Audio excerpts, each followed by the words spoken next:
Juneteenth for Mazie by Floyd Cooper.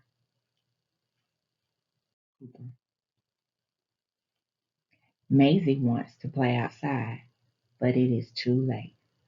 It's getting dark, Mazie. It's time to stay inside. Mazie wants a cookie, but it is time for bed. Not now, little one. It's too close to bedtime. Mazie wants to stay up late, but she is too little. Bedtime is the rule, sweet girl. Why so grumpy, Sugar Bear?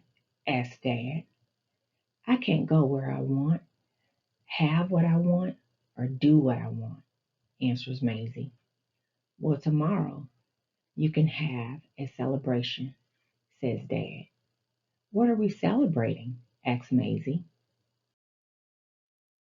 We will celebrate the day your great great grandpa, Moses, crossed into liberty.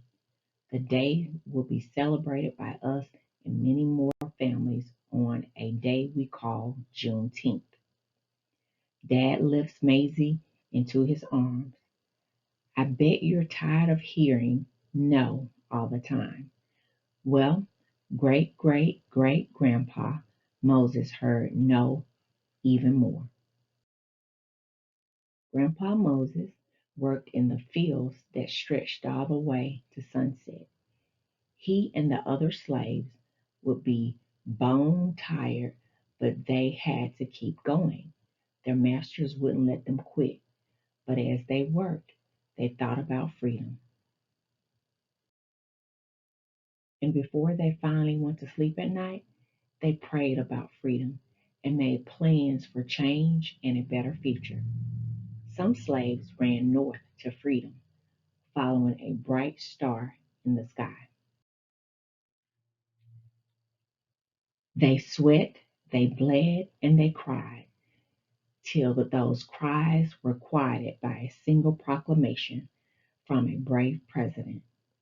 Grandpa Moses heard that proclamation read from the balcony of the hotel on that warm June day in Galveston, Texas.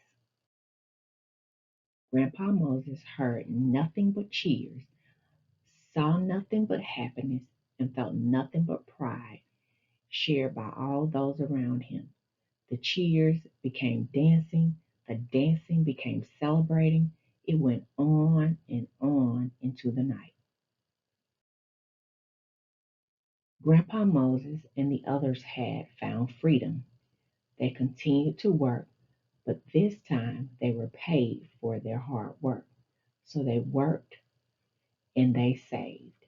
And they never forgot the moment they heard, the moment that changed their lives forever. But things weren't perfect. Black people still struggled to stand shoulder to shoulder with white people. They still weren't treated as equals. It wasn't easy, but they never gave up. And every year on Juneteenth, they remembered. They marched for jobs, they lobbied for schools and the right to vote. They shouted for opportunity. And every year on Juneteenth, they celebrated and remembered. They learned and they grew. They forgave, they excelled and achieved, they became heroes. Now, sweet Maisie, it's your turn to celebrate, just like great great great grandpa Moses. It's your turn, Maisie, to eat some barbecue and drink some strawberry pop. It's your turn to celebrate and to remember.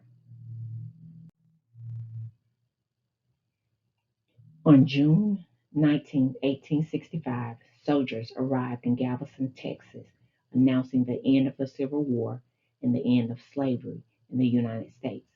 It was more than 2 years after President Lincoln's Emancipation Proclamation, celebrated every year on June 19th. Juneteenth commemorates the announcement of the abolition of slavery and the emancipation of African American citizens throughout the entire United States.